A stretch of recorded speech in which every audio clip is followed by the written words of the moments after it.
السلام علیکم ورحمت الله وبرکاته. که څوک هم غواړي چې زه د امټیکیټ په شان دی سخت ټیسټونه کلیر کړم او پاس یې کړم، نو هغه دپاره زه تاسو ته یو وظیفه ښیم، هغه وکئ، په هغه ورځ دې وړاندې وکئ، نو انشاءالله تاسو به کامیاب شئ. د دې مطلب دا دی چې اکثر خلکو ډېره خواري کوي، خو بیا ته چې لاړ شي بیا ټیسټ وګوري هغه نمبر یې وانخلي. سره هغه اکثر کنفیوز شي، ګبراو شي چې څه ورځ نه وي هغه دې هم هېر شي.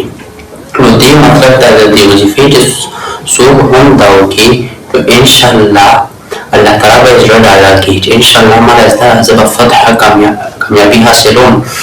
د دې طریقه دغه د فتح او کامیابی دپاره یا امتحان کې پرچو اسانولو دپاره د تلو نه وړاندې 7 ځل د آیت ووایئ چې مطلب سبا یې ټیسټ وي. سهار کې سوره یاسین ووایه، سوره قلم ووایه، نون والقلم وما یسطرون دا ووایه، او چې کله ځې هغه نه مخکې 7 ځل دا ووایه بسم الله الرحمن الرحیم فإن حسبك الله هو الذي أيدك بنصره وبالمؤمنين. دا پارا نمبر 10 سورة انفال آیت نمبر 62.